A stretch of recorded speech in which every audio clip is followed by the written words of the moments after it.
Olá, eu sou a Angel e seja bem-vindo ao meu canal de variedades. Um canal eclético, cada dia trarei aqui para vocês um tópico, um tema diferente, como casos criminais, cortes do canal Angel Black, mitologias, lendas, casos de extraterrestres, enfim. Um canal, como disse, de variedades. Se você, assim como eu, gosta desse tipo de conteúdo, se inscreve aí, deixa o gostei, compartilha esse vídeo com mais pessoas que também gostam. Vai no sininho das notificações, na opção todas e clique lá. E aí, sempre que eu postar algo novo aqui na plataforma, você será notificado. E hoje vamos de casos criminais. Você já ouviu falar do sequestro de Natasha Kampusch? 8 anos em cativeiro? Se não, seja bem-vindo ao canal para conhecer essa história e ficar mais atento com seus filhos. Se sim, assista até o final e deixe nos comentários a sua opinião, o que você achou e se eu esqueci de citar alguma coisa. A fonte e a autoria da reportagem estará na descrição do vídeo. Vamos lá? Em 2 de março do ano de 1998, a cidade de Viena, na Áustria, foi cenário de um dos crimes mais emblemáticos da história: o sequestro de Natasha Kampusch. Tópico 1: o caso. Natasha tinha 10 anos de idade e pela primeira vez conquistara dos pais o direito de ir sozinha para a escola. No caminho, foi surpreendida por um homem que, em rápidos movimentos, a puxou e a lançou para dentro de uma van. O sequestrador dirigiu por alguns minutos até chegarem a uma confortável casa em Strashof, no nordeste de Viena. Não sei se eu pronunciei corretamente. O porão da casa era um local onde a jovem Natasha seria mantida em cativeiro pelos próximos 8 anos.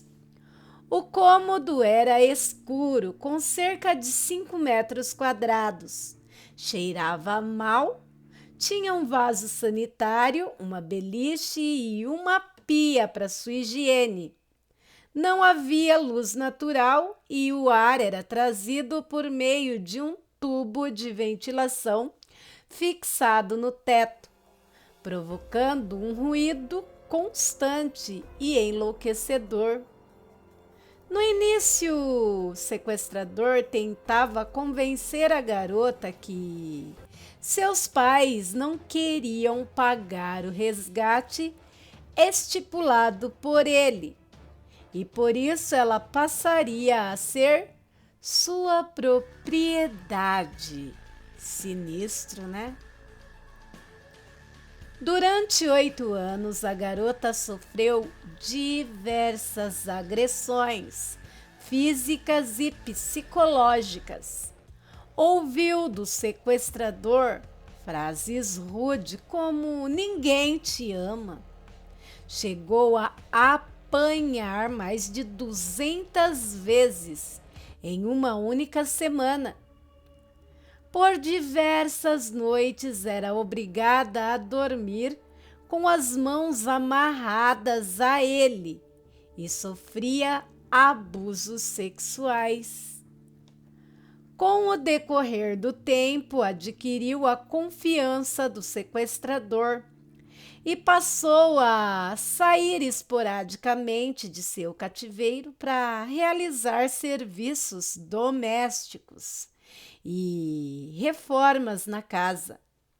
Estava sempre nua ou seminua para não tentar escapar.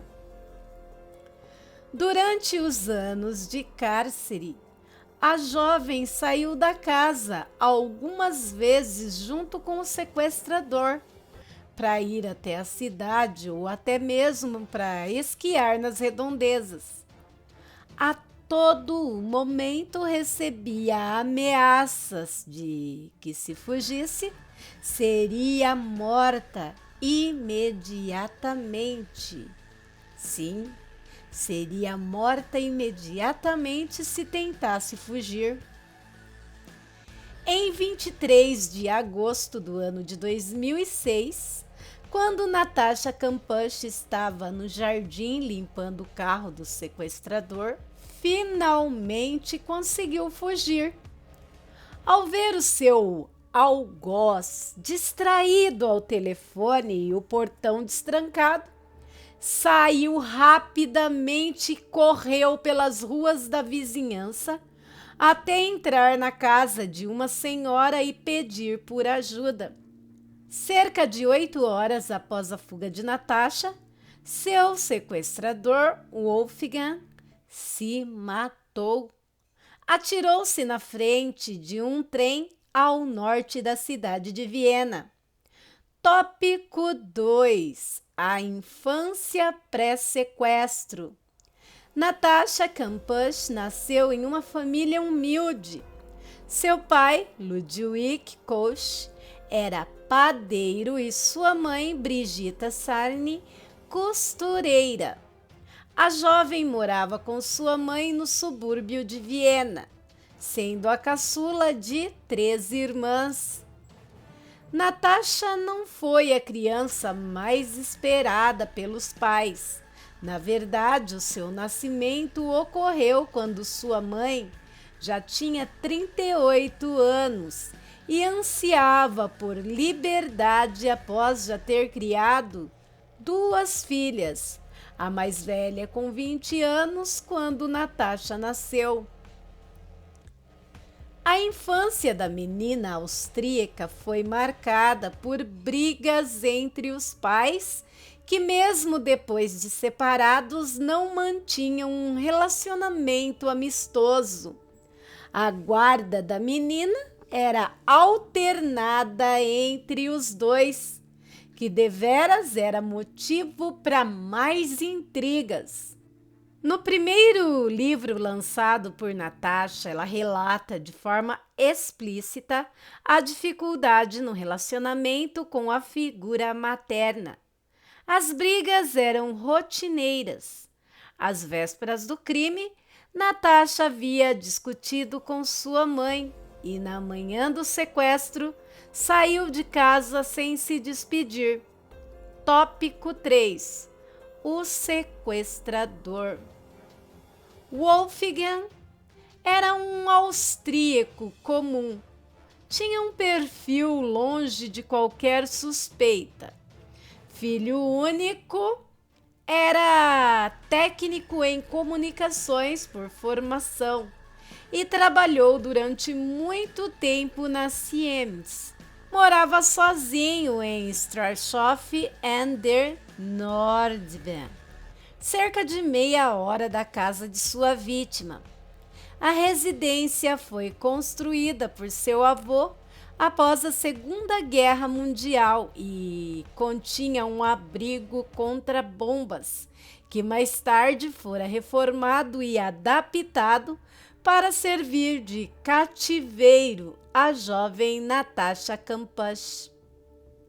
Durante o sequestro, Wolfgang recebia frequentemente sua mãe e sua avó em casa, mas estas, após o trágico desfecho do caso, afirmaram que de nada desconfiaram. O sangue frio de Wolfgang enganou até mesmo a polícia, que foi até a casa do sequestrador a fim de verificar se a sua van era a mesma vista no dia do sequestro por uma testemunha. Perguntado sobre o que estava fazendo no horário do crime, afirmou estar sozinho em casa, o que de fato convenceu os policiais naquele momento. Segundo os relatos de Natasha, o humor de Wolfgang oscilava entre carinhoso e agressivo. Durante o cárcere, o sequestrador lhe dava presentes em datas especiais, no Natal e no aniversário, e também a agredia brutalmente por diversas vezes. Há rumores que o Wolfgang era envolvido com uma rede de pedofilia, nada confirmado. Os motivos que o levaram a cometer tal atrocidade nunca serão confirmados, pois aos 44 anos de idade preferiu o suicídio a ser caçado pela polícia. Tópico 4. O pós-crime. Após conseguir fugir do cativeiro, Natasha se deparou com uma realidade muito diversa da qual estava acostumada.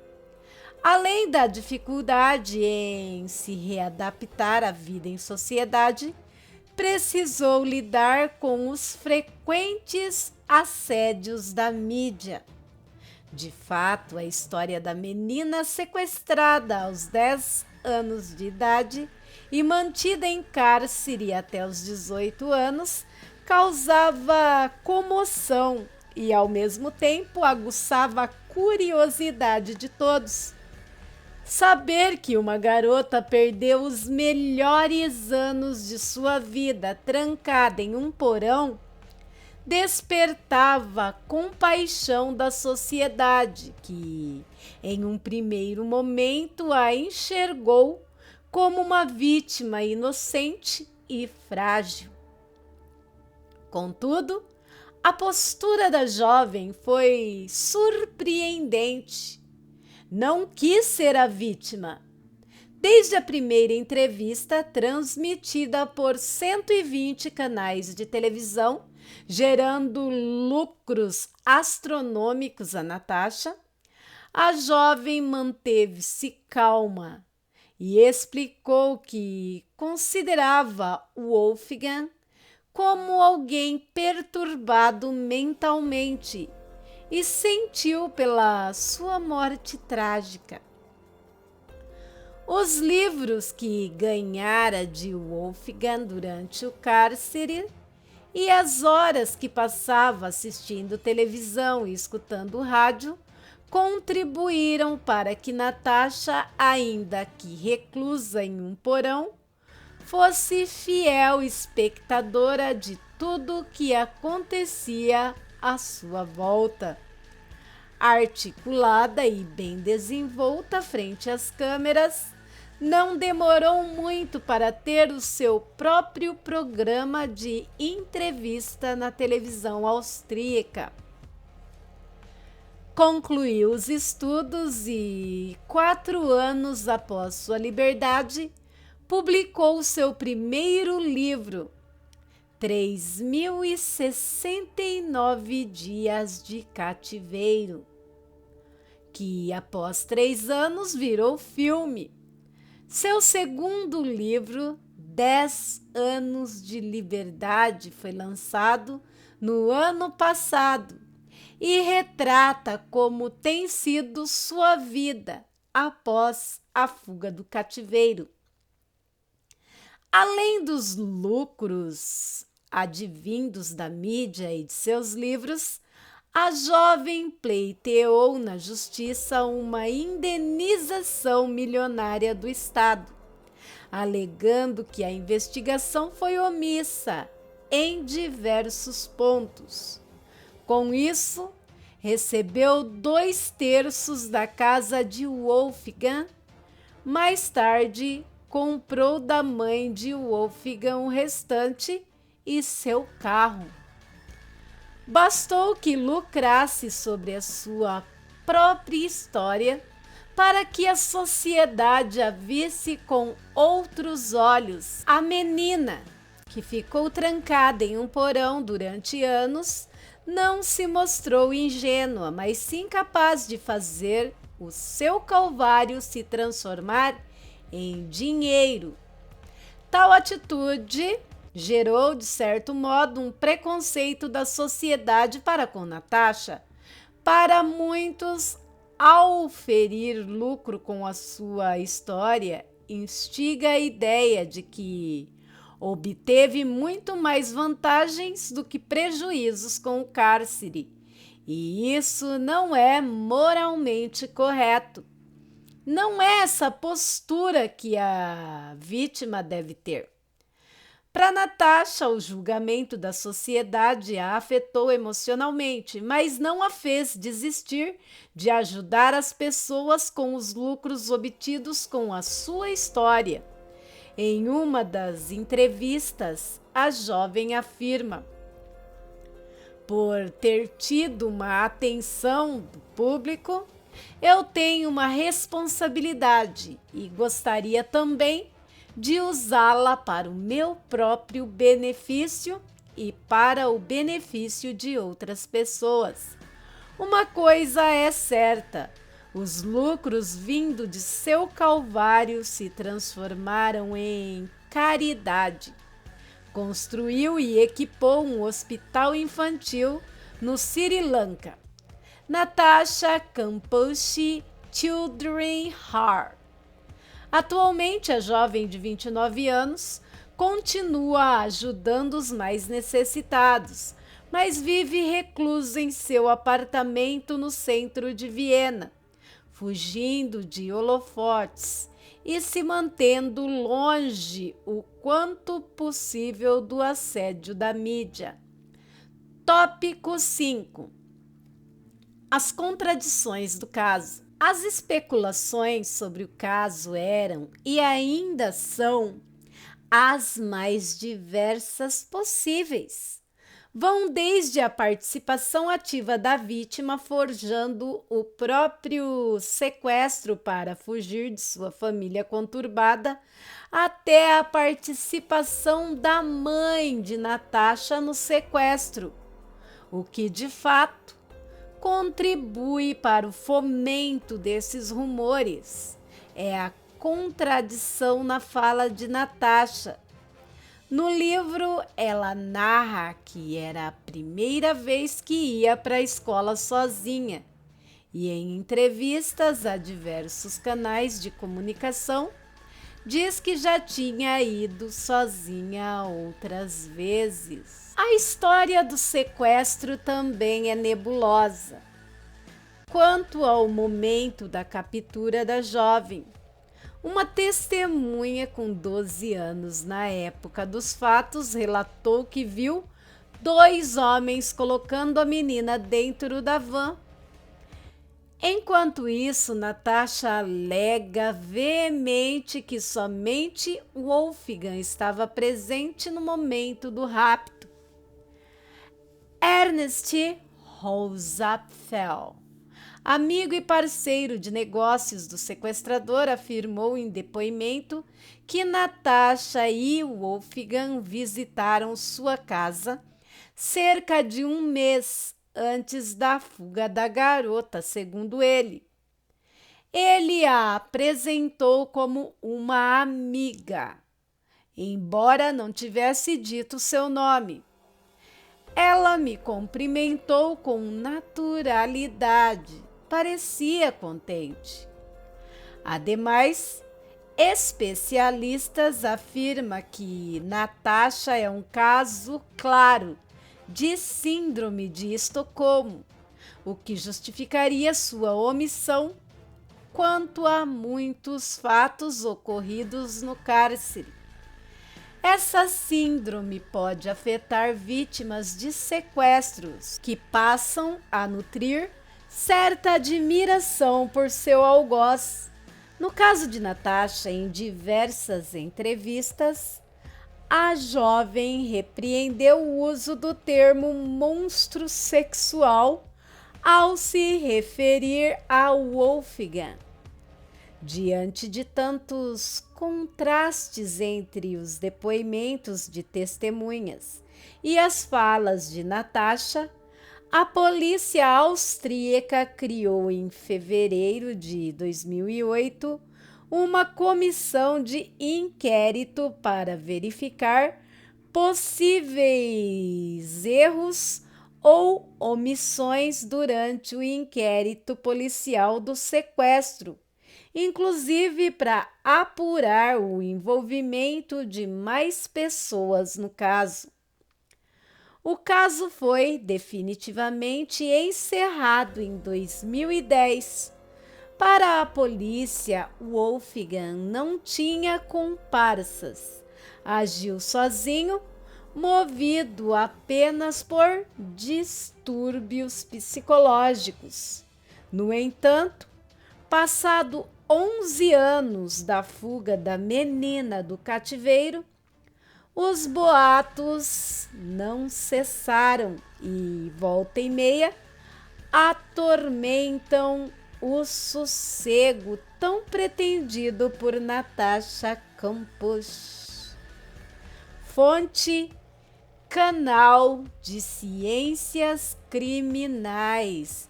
E a autora desse texto, que é bem rico em detalhes, é Mariana Estela Andrade de Oliveira. Bem, vou deixar aqui a minha consideração pessoal aqui no final do vídeo. Lembrando que era uma menina de 10 anos que ficou 8 anos encarcerada, sofrendo todo tipo de abuso. Não tem como ela lembrar tudo tão detalhadamente, lembrando que somos seres humanos e nossa mente é falha. E ainda tem a síndrome de Estocolmo, que aflige pessoas que passam por esse tipo de situação. Ainda não sei como tem pessoas que ainda querem pôr a culpa na vítima ou transferir parcela da culpa para a vítima. Isso também nos põe para pensar, nós que somos pais e avós. Vamos ter cuidado com nossas crianças. Às vezes achamos erroneamente que uma criança de 10 a 14 anos tem capacidade de andar seguramente sozinha nas ruas. Não. Essas crianças são visadas por criminosos sexuais que têm um interesse doentio por crianças e adolescentes. Fica a dica.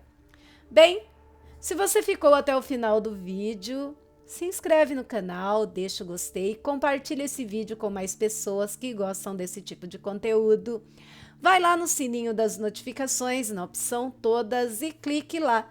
E assim, sempre que eu postar algo novo no canal, rapidinho você será notificado. Lembrando sempre que essas atitudes ajudam muito o canal.